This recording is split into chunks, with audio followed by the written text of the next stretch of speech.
iki. Mula kang saka mangkono rasah Kakang Sumbar, gelem ora gelem kowe dadi bojoku wong ayu.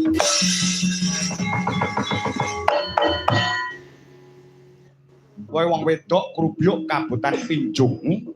Kowe mlayu tekan lalaning naga ora bakal iso uwal saka cengkremaning tangane Kangsa Dewa. Rasa gradil tangane. Kudu mukrime barang kok ora ngrungkang rangkul njoban-jawe.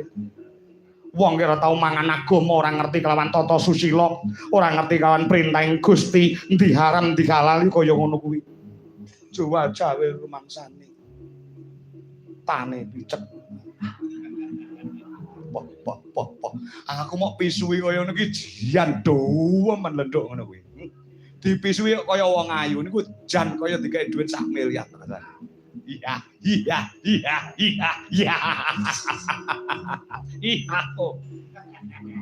Aja mlayu. Kowe bojoku.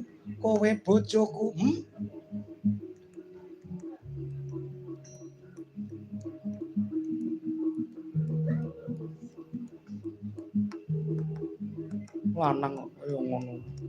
Duwe tata krama negara lagi kenal wong wedok arep ngrungkang-rangkang juwan-jawe mangsane padakne aku wong wedok sing regane murah ngono.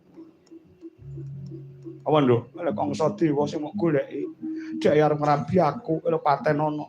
Tenane lho. Iya, sawangan kedanan karo aku, nyawang aku ora gelem kedhep mripate. Blas enek 2 menit, 3 menit, 5 menit ki mripate ora kedhep, jak bake jebul tak sawang mripate ora kedhep iki nggon telapukan diganjel karo korek jes.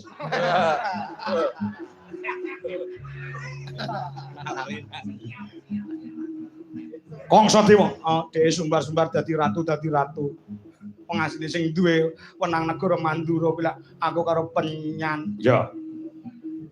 Rampung ngono kae Sukerta. Ana ing negara Mandura patih Kangsa sumeblak padang kahanan negara Mandura Kakang Kakrasana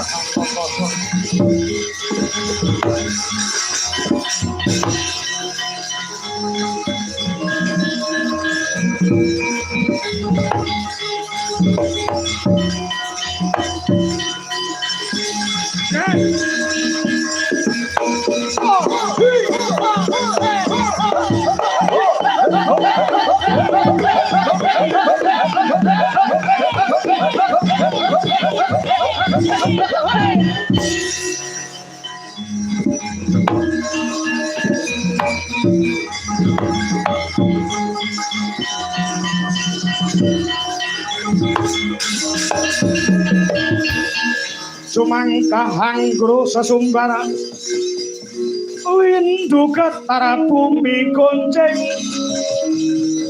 kumalodo kadi guntara ketut umoping kang colone timbak lumembak banyone kumambang